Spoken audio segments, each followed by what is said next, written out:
Hello aspirants, आप सब अच्छे होंगे, मस्त होंगे और अपनी पढ़ाई को अच्छे से कर रहे होंगे। आज मैं आपको डीएसएसबी टीजीटी मैथ का 12 नवंबर का सिर्फ थर्ड का पेपर करवा रहा हूँ। आइए फर्स्ट क्वेश्चन देखते हैं। फर्स्ट क्वेश्चन में कह रहा है कि एक व्यक्ति अपनी आय 90% की बचत करता है और 400 खुद पे खर्चा करता है, तो उसकी आय बतानी है। तो इस टाइप के क्वेश्चन को करने के लिए क्या करेंगे, एक तरफ लिख लेंगे हम आय, एक तरफ लिख लेंगे उसका व्यय खर्च उसका, और एक तरफ लिख लेंगे उसकी बचत। तो मान लो आय उसकी 100 है, 90% वो बचत करता है, 100 का 90% 90, 90 की बचत करता है, तो खर्च कितना करता है 10। तो क्वेश्चन में कितना दे रखा है, खर्च करता है 400, और जो हमने निकाला वो 10 है, तो हमने जो निकाला वो आता है नीचे, और हमें निकालनी आय, आय कितने 100 यूनिट की वैल्यू निकालनी है। तो 0 से 0 कट के कितना आ गया 4000। तो option second is correct answer. Second question देखो, सेकंड में दे रखा है 28:63:36:36 एक्स, एक्स की वैल्यू निकालनी है। तो 28/63 आ जाएगा इज इक्वल टू 36/x आ जाएगा। यहाँ से एक्स की वैल्यू निकालेंगे, ये ऊपर चला जाएगा, ये नीचे आ जाएगा, ये 36 के साथ चला जाएगा 36, एक्स इज इक्वल टू 36 × 63/28। अब इसको काट देंगे हम 4 से, 4 7 जा 28, 4 9 जा 36, ये कट जाएगा 9 7 9 से 63, तो कितना आ गया 81। तो option third is correct answer. Third question देखो एक आयताकार मैदान है जिसकी भुजा दे रखी है 33 मीटर और 42 मीटर। इसका क्षेत्रफल एक वर्ताकार मैदान के क्षेत्रफल के बराबर है। मतलब जो इसका क्षेत्रफल है वो वर्ताकार मैदान के क्षेत्रफल के बराबर है। तो वर्ताकार की परिधि निकालनी है। तो इस टाइप के क्वेश्चन को करने के लिए क्या करेंगे, सबसे पहले जो आयताकार है उसका क्षेत्रफल निकाल लेंगे। आयताकार का क्षेत्रफल, तो उसका फॉर्मूला क्या होता है, उसका फॉर्मूला होता है लेंथ इंटू ब्रेथ, लंबा गुना चौड़ाई। क्या दे रखे है 33 × 42। तो इसकी मल्टीप्लाई करके आंसर आ जाएगा हमारे पास 1386 आ गया। ठीक, तो इसके बाद इसने क्वेश्चन में बोला है जो वर्ताकार मैदान का क्षेत्रफल है वो बराबर है किसके, आयताकार मैदान के क्षेत्रफल के। जो वर्ताकार का क्षेत्रफल है ना वो बराबर है आयताकार के क्षेत्रफल के।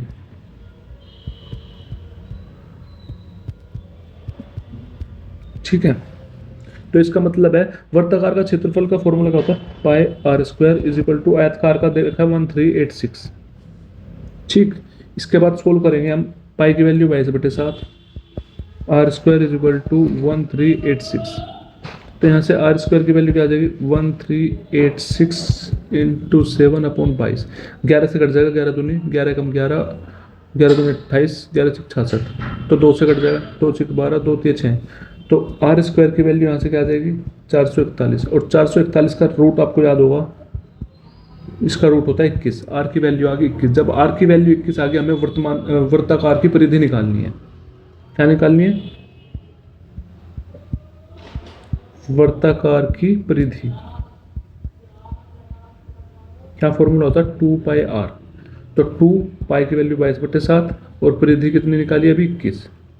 तो 7 3 21, 44 × 3 कितना करेंगे, 44 × 3, 3 चौक 12, हाथ से लगाए 3 चौक 12 13, 132।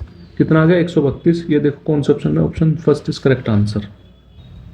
फोर्थ क्वेश्चन देखो, इसका मान निकालना है। ये ब्रैकेट में चीज़ दे रखी है सारी, इसको सोल्व करना है। सबसे पहले अंदर वाले ब्रैकेट को सोल्व करेंगे, किसको, इस वाले को। कैसे,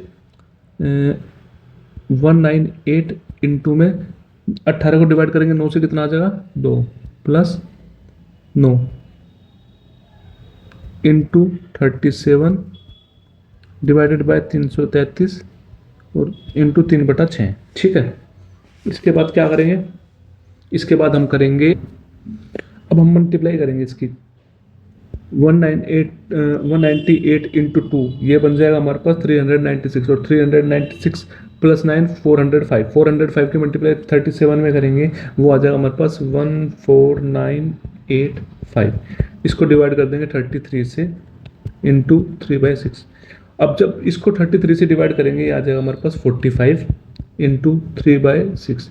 अब 3 2 जा 6, 2 से कटेगा, ये आ जाएगा 22.5। कितना 22.5। Option third is correct answer. Fifth question देखो, फिफ्थ क्वेश्चन में किसी संख्या का 35% उसके 20% से 90 अधिक है, तो संख्या का करना, मतलब किसी संख्या का 35% और किसी संख्या का 20% उससे 90 अधिक है। अब यहाँ क्वेश्चन में दे रखा है 90, देख तो वो लिखेंगे ऊपर, और जो हमने निकाला है कि किसी संख्या का 35% और किसी का 20%, कितना ज़्यादा है 15%, तो ये कर देंगे 15 अपॉन में, और संख्या पूछ रहा है हमेशा संख्या कितनी होती है 100 यूनिट, तो 100 की वैल्यू निकालनी है। 15 × 6 = 90, तो कितना आ गया 600, तो option third is correct answer. Six question देख, सिक्स क्वेश्चन में बोल रहा है कि पाइप एक टैंक को 6 घंटे में भर सकता है, पाइप बी उसी टैंक को 4 घंटे में भर सकता है, पाइप सी उसी टैंक को 12 घंटे में भर सकता है।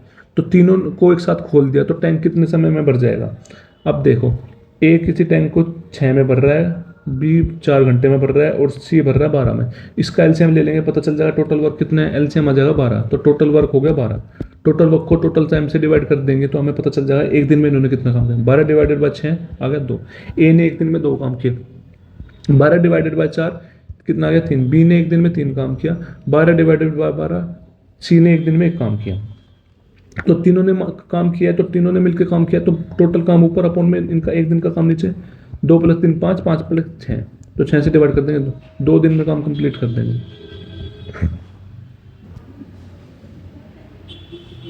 नेक्स्ट क्वेश्चन देखो, नेक्स्ट क्वेश्चन बोल रहा है 5 सेंटीमीटर त्रिज्या वाले एक ठोस धातु गोले को पिघलाकर 125 समान गोले में ढाला जाता है, मतलब 125 गोले में कन्वर्ट कर दे उसे, और मूल गोले की पृष्ठीय क्षेत्रफल और इस प्रकार 7 छोटे गोले के संपूर्ण पृष्ठीय क्षेत्रफल का अनुपात बताना है। अब आपको पता है कि 5 सेंटीमीटर त्रिज्या वाले एक धातु से उसने 125 समान गोले में कन्वर्ट किया। इसका मतलब है जो एक धातु का आयतन होगा उतना ही 125 गोले के आयतन होगा, तो दोनों बराबर होगा, तो दोनों का आयतन को बराबर लिख दें। गोले का आयतन का फॉर्मूला क्या होता है 4/3 पाई r की क्यूब, वो बराबर होगा 25 के 125 के गोले आयतन के बराबर। 125 × 4/3 × पाई × r की क्यूब। 4/3 से 4/3 गया, पाई से पाई गया। हमारे पास बच कितना है, हमारे पास बच गया r की क्यूब = 125 r की क्यूब। अब यहाँ से जो हमें त्रिज्या दे रखी है 5 सेंटीमीटर दे रखी है, मतलब 5 का क्यूब 125, ये 125 क्या है 125 r है हमारे पास। अब इसको क्यूब में तोड़ देंगे, 125 r की क्यूब है ये, ठीक है। इसको तोड़ेंगे तो 5 की क्यूब बन जाएगा 125, 5 r का क्यूब बन गया, ठीक। अब इसको कंपेयर कर सकते हैं, यहाँ से 5 = 5 r के बराबर आ गया, यहाँ से r की वैल्यू आ गई 1, ठीक। अब हमें पृष्ठीय क्षेत्रफल निकालना है। पहले तो मूल गोले का पृष्ठीय क्षेत्रफल निकालो। मूल गोले का पृष्ठीय क्षेत्रफल निकालो, वो कितना होगा 4 पाई r², ठीक। इसमें हमने वैल्यू रख दी और 7 छोटे गोले का निकाल लो। 7 छोटे गोले का क्या निकल जाएगा 7 × 4 पाई r², और इनका अनुपात निकालना है। डिवाइड कर दो, 4 पाई r² अपॉन 7 × 4 पाई r²। 4 पाई से 4 पाई गया। अब हमारे पास बच क्या गया r² = 7 r²। उठा के वैल्यू रख दो, r की वैल्यू है 5, 5 का स्क्वायर = 7 इंटू में छोटे r का जो स्क्वायर निकाली गोले की, छोटे गोले की, वो है 1 का स्क्वायर। कितना आ जाएगा 5 का स्क्वायर 25 और 7, 25/7 कितना आ गया 25/7। कौन से ऑप्शन में, option is 4th। 11th question देखो, 11th में बोल रहा है विपुल, मोहन और मोहम्मद का औसत वजन 45 है, विपुल और मोहन का औसत वजन 37 है, और मोहन और मोहम्मद का औसत 44 है। तो मोहन का वजन कितना होगा। तो देखो विपुल, मोहन और मोहम्मद तीनों का औसत वजन है 45, तो 3 है तो 3 से गुणा कर देंगे तो हमारा टोटल वजन आ जाएगा, वो कितना आ जाएगा 135। कितना आ जाएगा 135। फिर अगले में बोल रहा है विपुल और मोहन का कितना है 37 है, 2 है तो 2 से मल्टीप्लाई करके टोटल वजन आ जाएगा, ये कितना आ गया 74। अब तीसरा इसने बोला है मोहन और मोहम्मद का कितना 44, मोहन और मोहम्मद का 44 है, और ये 2 है, 2 से गुणा करके आ गया 88, ठीक। अब क्या करेंगे, ये पहली इक्वेशन, ये दूसरी इक्वेशन, ये तीसरी इक्वेशन, इसको पहली और तीसरे को उठा लो। Vipul Mohammad equal to 135, Vipul plus equal to 74। अब माइनस कर दो, कट गया। यहाँ से मोहम्मद इजिकल टू क्या बन गया, 135 माइनस 74 आ गया 61। जब 61 आ गया, ये मोहम्मद की वैल्यू थर्ड इक्वेशन में रख दो उठा के। थर्ड इक्वेशन की कौन सी है, ये वाली 88।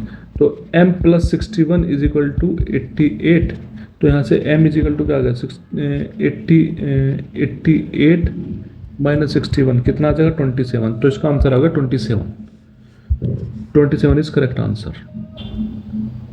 नेक्स्ट क्वेश्चन देखो। नेक्स्ट क्वेश्चन में कह रहा है कि एक बस 73 किलोमीटर पर आवर की चाल से गतिमान है, उसकी चाल 20% कम कर दी जाती है, तो नई चाल क्या होगी, कितनी है 73 है, तो 20% कम करती है मतलब कितनी हो गया 80/100, 0 से 0 कट गया।